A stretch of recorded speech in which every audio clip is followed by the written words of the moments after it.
Hi guys, so we've got Ross, who's been working with me probably sort of 9-10 months now. I thought we'd get him in because he's coming towards the end of his some very successful rehab program. He's done really well. But he's got a very interesting story, so I thought we'd kind of get some background on his story, kind of went through the trials and tribulations that he's been through, because I think it's kind of interesting. And obviously for a lot of people out there, you're going to find it interesting, kind of with a comparison to what you're going through as well. So Ross, how long have you had your back injury and how did it all sort of start for you? It occurred in early 2005. First initially did the injury, and it wasn't really exposed to the seriousness of it until about August 2008.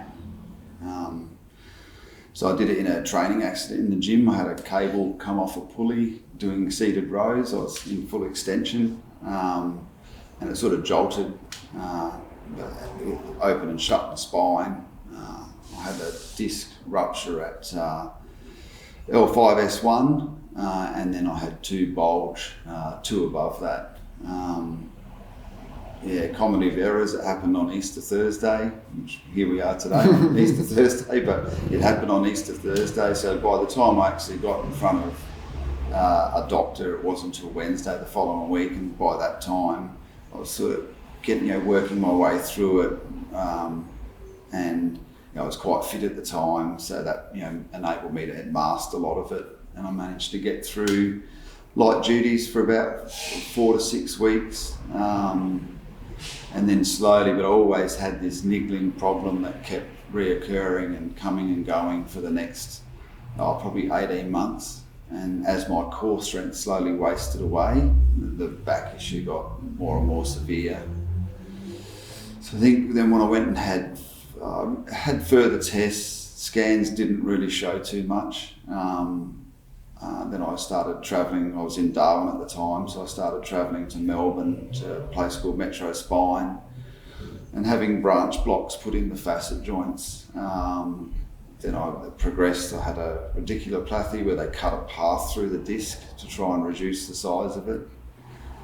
And then I had multiple radiofrequency neurotomy where they go in and sever the nerves to try and alleviate the pain. So at that point, what sort of pain did you have? Was it like a sort of sciatic pain? Was it like an achy pain? I didn't have any sciatic pain. I had quite acute pain on movement at my back, and I was pretty non-functional. I was a police officer at the time, so I was off work, off duty, couldn't carry my gun belt, and just searching for answers. So I had multiple anaesthetics while I was having those. I think I had about 6 or 7, the radiofrequency neurotomy where they cut the nerves. They don't actually cut them, they actually heat them up to 90 degrees, which damages the nerve, so there's no pain. Had no success with any of that, and then towards the end of coming into end of 2009 now, so this is over a number of months and years. Then I did a discography where they anaesthetise you, put needles through a series of discs, wake you up, and then they pump up the discs with a gel to see the full extent of the damage. So that's where it was discovered. I had 2 quietly bad bulging herniated discs, and then I had one that was like it just oozed out. It was completely ruptured and fractured in multiple places. So the next course of treatment I had then was the bulging disc. I made the decision not to have treatment on those. Dealt with the most severe one first. Had a complete artificial disc replacement. Went through my stomach, and that's where my real problems started. So it was unsuccessful surgery. It was a number of things went wrong with that surgery. I developed sciatica as a result of that surgery. Up to that point, 2-3 years in, I'd never had any sciatica. And then the longer I progressed, the worse it got. And then I had the chronic sciatica at the end of that. And it was during that period that I discovered, searching for answers online, Professor McGill and his treatment, and that sparked interest in myself. But then, being in Canada, I never obviously got the option to pursue that. So then after, I didn't know the surgery had been unsuccessful at that stage. So I was pushing on, and it was progressively getting worse and worse, and the sciatica had become quite chronic. And it wasn't until like 23 months later it was discovered the full extent of the what went wrong. So the disc was crooked. It wasn't located properly. They hadn't removed all the original disc, so they believed like 20% of the cartilage from the original disc was still there, and that was then pushing on my spinal cord, which essentially by that time had caused permanent damage to the nerve endings there. Originally when I found a new surgeon, I was going to have that removed and a complete new disc put in, like the right size, obviously located properly and so forth. And it was on the eve of that surgery, he declared that he couldn't do it. He believed it was attached to my aorta, and by removing it, it was going to be impossible. So he gave me the option there and then that he couldn't do that. I could either tolerate it, which I couldn't at that time. I could barely cope with the pain, or I could. He made the suggestion that he could align me, because the disc was keeping me crooked, and he could align me and fuse over the top of it and sort of entomb the faulty disc in situ, but use the disc essentially as a spacer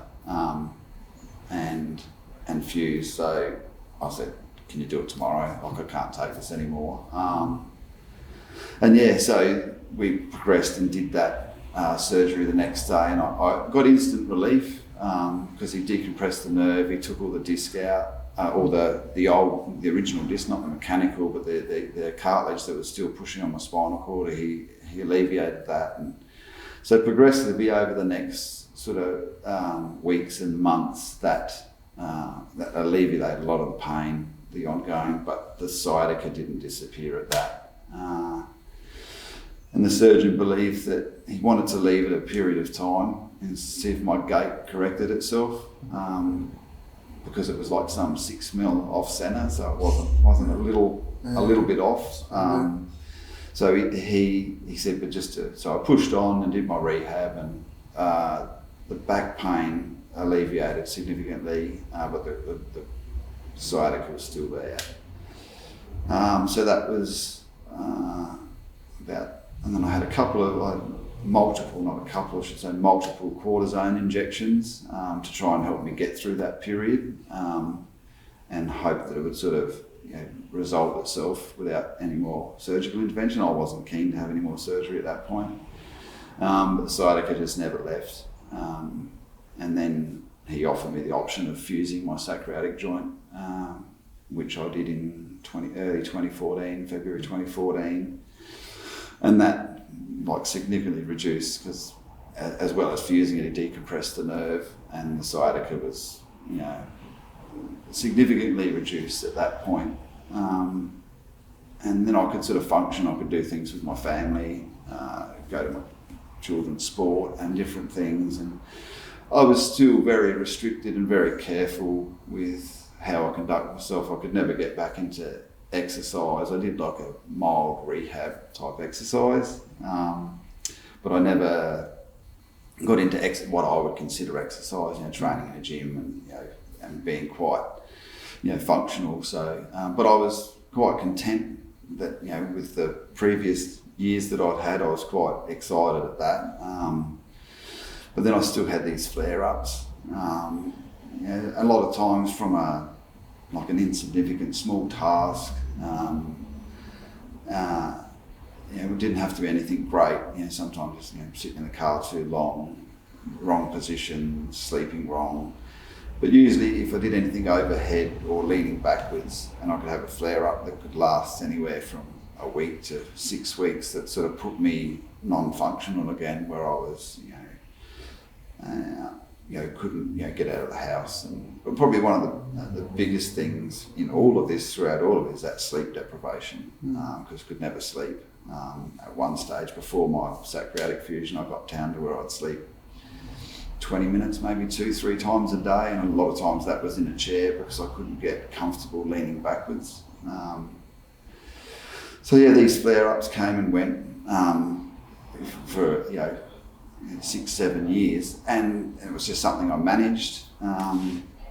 When I stood up out of a chair, I always got a catch in my lower back at that same location. I was offered, more cortisone injections. I like to continually have those, which, to get them in the location required an anaesthetic, so another anaesthetic. So I was sort of hesitant to keep doing that. But always got a catch when I stood from a chair.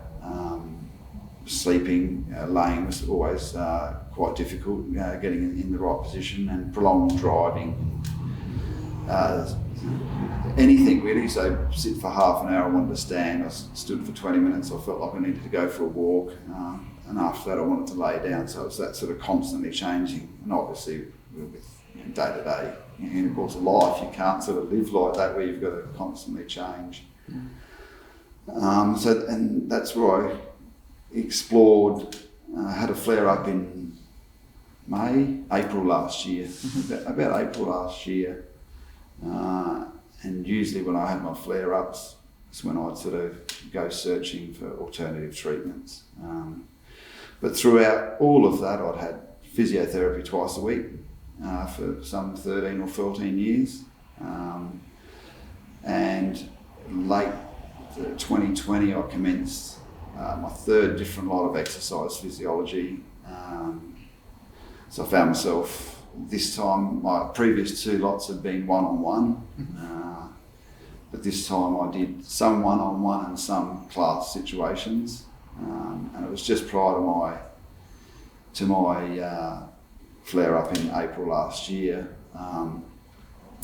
Sort of found myself in a class, and I'm looking over, and I've got one guy that's got a bad shoulder, and so I got to know these people through the course of about 7 or 8 months, and someone else with a shoulder, someone with a knee, a couple of people with backs, someone with a sore neck, and I'm looking, we're all doing the same exercise. Occasionally there was the comment from the exercise physiologist that, oh, maybe you don't do this one because you've got the bad back, or you don't do this one because you've got the bad knee, but essentially we're all doing the same thing.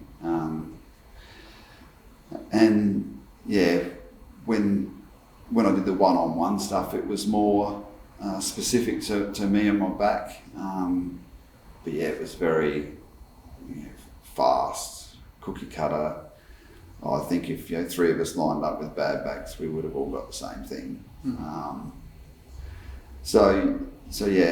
After that in April, when I did some overhead stuff, I was doing some stuff with some downlights, had a really bad flare up, couldn't sleep for about 10 nights, found myself sort of propped up on pillows on the lounge because any other just really acute pain.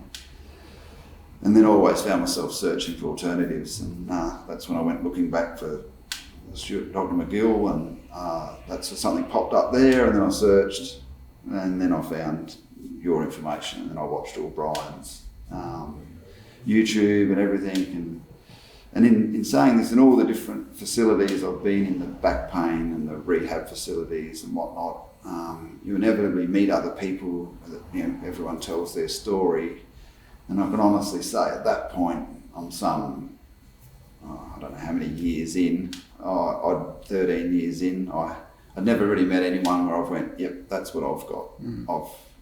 What you're explaining is what I have. And then multiple people, until I watched Brian's video, and I literally could have been explaining my injury. So I knew the similarities there.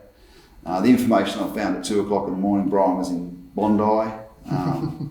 So I waited patiently till 8:30 and made the phone call and made contact with Brian, and that's when he unfortunately said, I'm not in Bondi anymore, I've moved to Brisbane and I'm on the Sunshine Coast, so that was perfect. I think it was the next day, hobbled in, we're still in the, probably about 3 or 4 weeks into quite a significant flare up. I'd sort of returned to sleeping on the bed and whatnot. To be honest, if it had been in that first week, I couldn't have driven the hour to get here. And then I commenced my journey with Brian. That's sort of the background. So as a sort of summary, so before, because people find it interesting, before you came to me, how many operations did you have, or procedures I should say? Because they weren't all big operations, but there were No, certainly. So I had 4 major ones. My original artificial disc, I was under anaesthetic for 4.5 hours, which should have been a routine 1.5-hour procedure. So 4 major surgeries, 3 that involved putting hardware, the bolts and the hardware, the rods for the fusion, and then I think some 12 or 13 anaesthetics to have minor procedures. The radiculopathy where they cut the path through, and then the other, the branch blocks and some of those were twilight, and then some of the diagnostic treatments, the discographies and so forth, which I had 2 of, which are quite excruciating. You need an anaesthetic for those as well. So I sort of count the number of times you're anaesthetised, so that's sort of 14 or 15 times. So I mean, sometimes I've had cortisone injections where I've been awake, and they can never get zero relief. They can never get obviously deep enough into the facet joint to get any relief. And to be honest, I think that the best relief I've had from a single cortisone into my facets is probably about 14 days, under 3 weeks. So something that's supposed to last 12 months, I've never really got more than that full relief. There's obviously some underlying that sort of get some relief, but that sort of good relief was never more than 2 weeks. So again, and he's not alone in this, but most people come to see him probably about 5th or 6th person on average they come to see. Someone's the first thing you think of. But I think the common thread with most people is where they've done physio operations, combination thereof, there's never been any time to understand what the problem is. So maybe you've got sciatica, we've got dish bulge or herniation, whatever it may be, but why is it there?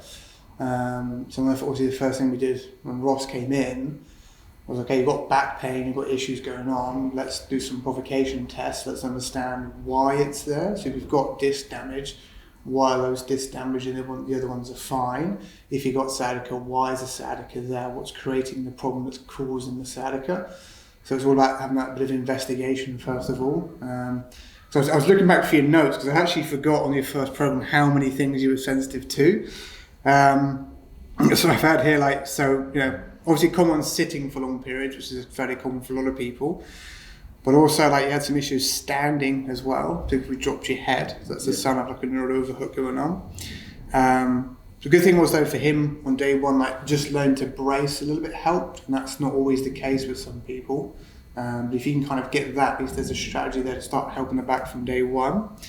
And we also had lateral flexion. So for you, it's dropping your right shoulder towards your right hip would really propagate some pain.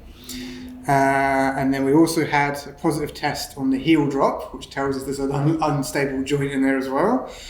And then also some extension problems we had. So I couldn't even give them this recovery position because there was some inflammation around the actual nerve and the joints as well, so we couldn't give them. So it was almost pretty much every test provoked some sort of reaction to them. So again, the reason why we do those tests is twofold. One, it helps us understand the problem, but also it gives an indicator as to what tools that we can use from day 1 that aren't going to make him worse. So if he just walked in the door and I shotgunned 4 random exercises, I guarantee you 3 of them would have made his problem worse, not better. So we have to sort of, assess when someone comes in, where are they actually in, their injury, what we can do and what we can't do, and then we sort of continuously reassess as things start to settle down. If we don't have that initial assessment, it'd be the same as you did those other sort of physio programs you did, where it was just, here's some random exercises, maybe 2 of them help, and then the rest of them just creating more problems. Yeah. So that was kind of the first thing, was to help, and also for Ross's sake, to help understand that with those provocation tests, how does that lend back to posture and sitting and moving habits day to day that are sensitizing that pain, that back to pain, and obviously draining that bank account? Yeah, definitely. Just understanding that balance of aggravators and things that put into the bank account. And essentially when I look back now, like, I was waking up drained, I was spending money I didn't have. I was every day just to get through day-to-day life. And not realising, looking for something more definitive that aggravated it, when what I now know was probably a combination of doing too many things and too long, and not avoiding those things as well. So not being aware, obviously the thing, if you stand and it hurts, you sit. If you those things, but not definitely, and the workarounds to do the same things in a different way, and not be draining all the time. So that's probably one of the biggest positives. So I understand that idea of like managing a bank account is a very important, quite a powerful tool, I think, for most people. So obviously for you, if you sit for too long, it still gets a bit of an issue if you sit in the car for too long. Definitely. So what are the sort of things you do now then to mitigate that in terms of like spinal hygiene? Well, a couple of things with the sitting, because my son plays sport and I do quite a lot of driving to do with that. A couple of strategies that we've come up with, and a lot of rolling out of my quads, a lot of my bridges, and supersetting those is probably my quickest go-to tool. I've got the time because I drive to his trainings and so forth, so I've got the time to do those things while he's there, and it's just quick. It's do it anywhere, that'd be my quickest tool to go to, is the rolling out my quads. I suppose to put that in context, for 13 years in all the different treatment providers, no one ever got me to roll out the front of my quads or actually address them as part of my back issue. And I always stooped forward to where I got used to doing that, and to avoid the pain of leaning back, I just conducted all my everything just leaning forward a little bit. I could never, I could actually lean back, I'd get nauseated, I could taste vomit. So I always leant forward and literally right out my quads, and I could stand up straight. There's just a different posture, which then alleviates everything else. Because obviously doing that to avoid the pain is causing issues elsewhere. So, and that was never ever addressed. No one's ever told me to do that in 13 or 14 years of rehab. So it wasn't that I wasn't doing, I was just sitting there with bad pain. I was attempting all manner of different things that I was told to do. So mine was actually a work injury. So I'm governed by insurance. So I've done a lot of different rehabs, different places that I've been sent and done in an attempt to, and I've always had a positive attitude to get through it. And that's waned a few times over the years when I've sort of given up a bit. But so it's not that I haven't been trying other things and trying everything. That's quite a common thing. It's the whole because you don't quite understand the problem, and in desperation you'll just try anything that comes across. And again, there's always that danger that what you're trying to do is not going to be effective, or there's a danger it might make the underlying issue slightly worse, even though your intentions are good. So it comes back to, for each person, like Ross said about rolling his quads out, that doesn't work for everybody. Like I've got people, if I got them to roll their quads out, that could make them worse, even if they have got tight quads or not. So it's about understanding what each person can and can't do, and what's actually going to help, and focus on the things that actually help, but then understanding why it helps as well. Yeah, definitely. Yeah. So it's getting rid of that kind of guesswork and just randomly throwing stuff against the wall to see what sticks. Yeah, and then a little bit of experimenting sometimes too. I think there was a period a few months ago I had some more thoracic higher up pain, which was a bit foreign. I hadn't had that. And then and I sort of did different things. At one stage I thought the bird dogs were actually alleviating that, and then we sort of worked out a few weeks later that more bridges and glute activation and that sort of resolved it. So it's the right tool. Yeah, and also as well, that's the thing Ross talks about is once your main injury, because no one ever comes to me just with lower back problems. There's all sorts of funky jazz going on in the hips and the upper back and shoulders and everything else as well. But your body's very good at prioritising the back because obviously it feels it's a dangerous thing to have. But I liken it to like being on the beach and when the tide's in, you've got back pain, all you can see is the water, and as it subsides and the tide goes out, you start to see stuff appear on the beach. So stuff kind of gets masked. So usually once we calm the back down, there's back, upper back, shoulder, hip, foot, other things going on that you weren't necessarily aware of, but would have contributed to the back issue for sure. Yeah. And certainly in my experience, when my back pain was at its worst, I was sort of a bit blind to everything else. And then, when different surgeries, when I did get some, once I got some relief to my sciatica, my back pain felt worse. Whereas in the period that my sciatica was chronic, debilitating, my back pain didn't seem as bad because it was dealing with that. And once that was sort of subsided, then the back sore again. So I think, you hit this thumb, it hurts, and you forget about this one. So your mind, I think, deals with what's worse at the time. But mine's always been left side sciatica and that lower spine. Never really went too far from that. But you can have other issues. I remember a period before one of my surgeries, I leant on my elbows so much to alleviate the pain in my back that I developed bursts on my elbows, and then problems with both my shoulders. And my doctor at the time said it's because I'm pushing my shoulders up into the shoulder joints. They barely got time to hang because I was always leaning to sort of alleviate. If I wasn't laying in bed, I was leaning on my elbows to try and get some weight off my back. And then developed bursts on my elbows, aching shoulders as a result of trying to compensate. It can progress to multiple other things as a result of that. And not even to touch on the side effects of taking painkillers and anti-inflammatories for a prolonged period, which I don't take any now, but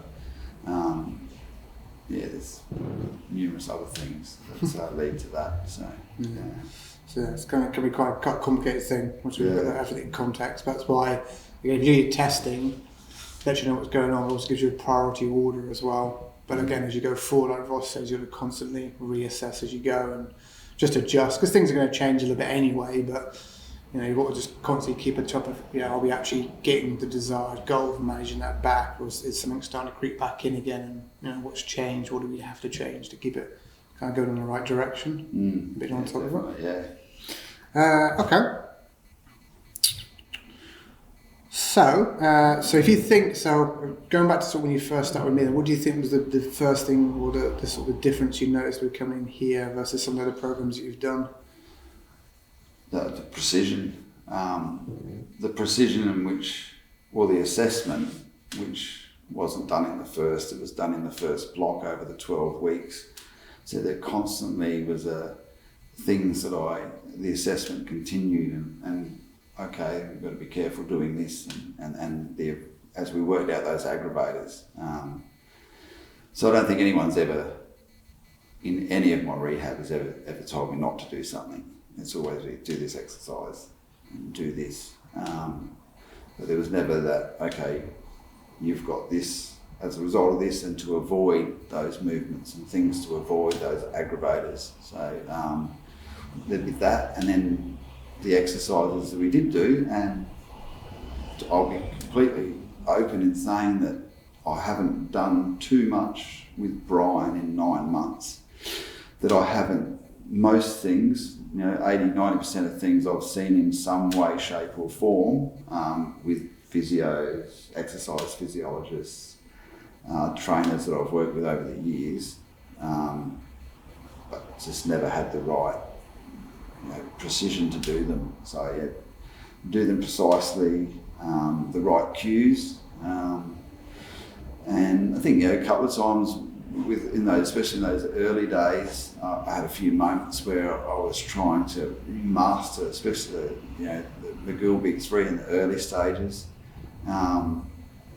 Just little things, and both picked up during our sessions, and then also watching you on when you post things on YouTube and social media, and I've watched those. Okay, so something I've missed that I wasn't doing that precise, and then included that into my routine, and it's getting things perfectly right. It's not about volume or big groups doing lots of different things. It's just about doing the simple things and doing them exactly precise. And I've always had an issue since my failed surgery.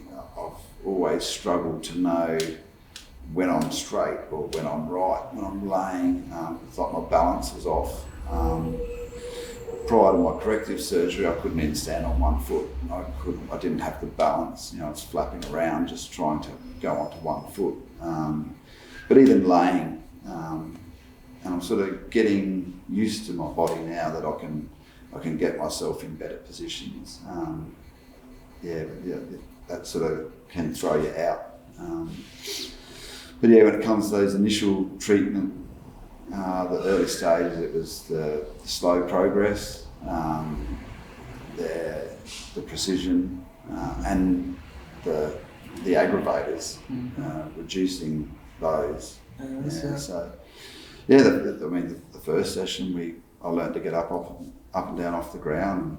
Other than that first few months, which sounds silly, you've been rehabilitating, been in some pretty big hospitals and rehabilitation centres, and 13, 14 years I'm getting shown how to get up and down off the ground without aggravating it. And I was pretty bad when I walked in, and when you asked me to get down on the ground, I was like, even the thought of that, getting that low.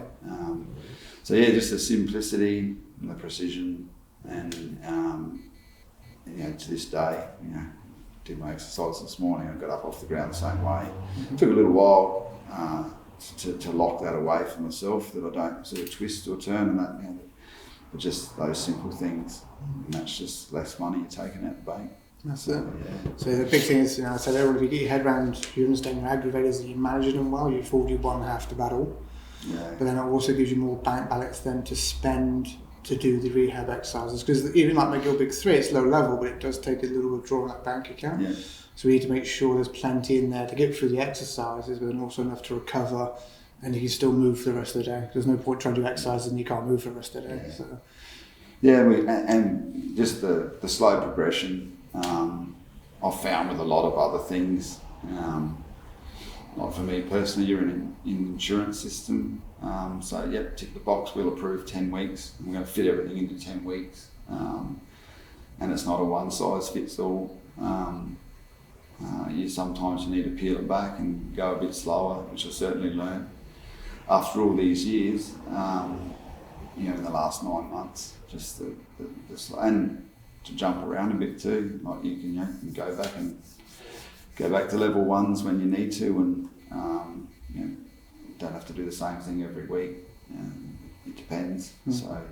That's it. It depends. So any time I ask, what's the best thing to do about pain? It depends. It's all context specific. But even like Ross said, for him, we know what his injury is. But there's times because things happen in life, and you've suddenly spent a bit more of your bank account you probably should have. So then you just need to be honest with yourself and say, I'm just going to roll my exercises back to level 1 McGill type fundamentals for a few days or a week, and then build back up to where I was, so I'm not overcooking myself. So it's that constant, honestly with reassessment where everything is, and making sure you're not just assuming stuff as you go, just constantly assume day to day, where's that bank account, how do I feel, what do I get through the rest of the day, and making sure I've got spare there to get me through. Probably the other biggest thing that I've found, and probably more so later in the treatment, not so much at the first, but probably in this last block, I've had moments where I've thought, it's a bit tender today, because it comes and goes still. But it's those days, especially I had a couple of sort of bit of light bulb moment with Brian about 6-8 weeks ago, and I really didn't think, I came in for my session, I really didn't think I was going to be capable of doing much, and I explained that and got through and did way more than what I thought I was capable, but that really highlighted to me the importance of doing it more on those days. They're the days that you really need to do it. Still, depending on what's led up to you feeling like that, and then obviously there's certain you can't go straight to the level 2s or whatnot, but I peeled it back, got through, and every day since then in that last 8 weeks now, it sort of taught me the other days that probably you need it more. So that was a bit of a moment for me as well, and sort of changes. Sort of come to love your side bridges. Hate them and now I love them. So. Yeah, you don't have to like the exercise, just like the outcome. And that truly is it. It's the outcome that I love. I enjoy what it enables me to do and not feel. Certainly not my favourites, but my favourites from a results point of view. So again, that's we talk about bank account management. It's basically just you have two lists: things that drain your bank account, like bad habits you need to avoid, and exercise that tend to correct the weaknesses you're prone to. So everyone's generally got one or two things that they're prone to. It might be having one hip that lets go, or the glutes might shut down, whatever it may be. And just knowing that if you have a bit of a wobble, because life happens and things are going to happen, but if you do have a wobble, you don't have to panic. You can kind of intercept it before it kind of escalates into a full-blown episode and get on top of it again. I really feel that those things, those exercises, I look upon them as putting into the bank account. I feel that I'm putting money in, doing those side bridges and glute bridges and all those. I just feel like they're really, making big deposits in, or certainly are for me. I know that it makes my day better. So again, it starts with, like I said to people, when you work with me, it's not just here's some exercises, best of luck. A lot of it is, like Ross said, it's helping you learn about your body, learning. Part of the skill is awareness of what your bank account's up to on that day and what your injury's doing. But then also having the confidence to know you've got the tools to hand. If there's a little bit of a wobble, you can just go straight into it. Yeah, definitely. It's knowing. Yeah, that's the thing. So I suppose what I haven't mentioned now is I got through my initial block 12 weeks, really started to work out, and I had a couple of wobbles during that, finding my boundaries. But in that second block of 12 weeks, that second block really haven't had a major, nothing I couldn't handle. And again, exactly like Brian's, and I've said I've done things that have drained that bank account. But more so in the last 3 months, I've done it knowing that I've got the tools to, I can get through this and I can get through the week. Just work on it. Or the other good thing is when something's coming up, you've got a big weekend. Just had the state titles for my son's sport, and so got stuck in the week leading up to it. Did things during the tournament, and just nothing. And something like that 12 months ago, I still would have been capable of attending and doing, but probably would have been a good 2 weeks of sedentary resting, not doing anything. Probably a good week of acute pain as a result of doing something that big, a 2-day event like that. So it's just knowing you've got the ability to do that. And again, we talk about emotional stuff. That's like where your confidence comes from, because if something goes wobbly, you don't have to panic. I'll just go back and use these tools, and you can be a lot more objective about it, and then just a couple of days of just the basics again, and then back to kind of where you were. You're safe again. To be honest, last week, and I didn't have to peel back the basics because of what I did leading up to it, what I did during, and I didn't actually have to peel back. And I've done things like that in the last 5 or 6 years, and they've wiped me out for 2-3 weeks. So definitely, confidence is that. So. Okay. So big question, if you hadn't come in here and done this program, what sort of state do you think you'd be in, or what would you be up to? Oh, I think I'd still be doing the same. I'd be going to physio once or twice a week. It wasn't that I was getting relief. I wouldn't have wasted my time going. I was getting relief by going to physio, but it was 3, 4, 5 days depending on how serious or what, whether I was in the middle of a flare up or what. So I was definitely getting relief by going, but it didn't last. Like it was a few days, made it more manageable, and then started to come back. So when I was going weekly, I was sort of ready to go back 7 days. And then when I was, different stages going twice a week, and it's just such all these appointments. Without that, I'd still be, compared to where I was before the surgery, I'd probably be doing the same as what I've been doing for 5 years. Been having like a massive flare up. The frequency was probably 3 to 4 times a year. So a 4 week plus flare up to where I was quite inactive, couldn't stand straight, struggled to get out of bed. Up to 10 minutes of it rolling off onto your knees before you could get up. I'd still be there. I'd still be doing all that. And in the patches where it was good, I'd be trying to do what I could, try to walk and keep the weight off, which obviously helps. And then you have those moments where you don't move for a month, and then back in the cycle. So it's definitely doing the same thing, going up and down. Just the quality of life. It was accepted back then. I accepted because it was better than what I was previously going through, and I'd accepted that. I'd accepted that every time I got out of a chair, I got a catch. Got a little bit of a nauseated feeling in the throat when I leant backwards. On any given day, and that was just made worse during a flare up. That was continuous, always. So I think that's one of the first things you were sort of excited about was the fact that you had this catch you were out of the chair. I think maybe 3 or 4 weeks in, maybe. About 4. About 4 for just a normal chair, and then it took a little bit longer for the car because I'm quite tall. So that letting go, as I ducked my head, I was still getting the catch in the car, and I think about 12 weeks in, I lost that one as well, and I have not felt it since. There you go. Don't get a catch. And that was something that I just didn't even discuss, didn't talk about.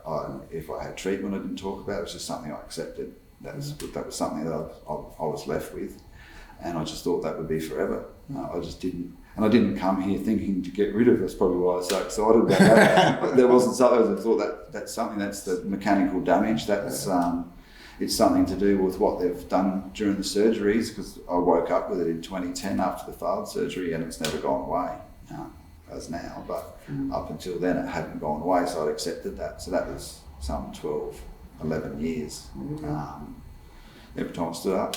And I used to do a lot of assisted, put my feet under the chair to try and get them lower, to try and use legs and arms. That still happened, and now I don't do that. So So that was one of those recoveries, getting in and out of a chair properly as well, because that helps.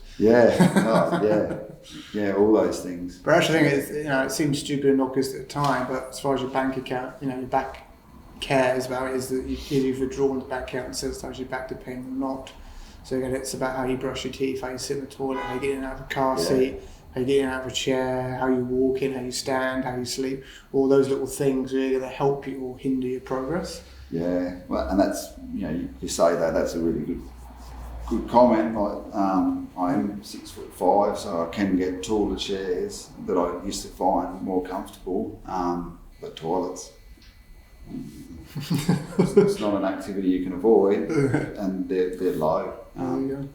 And that was a difficult thing to get up and down off.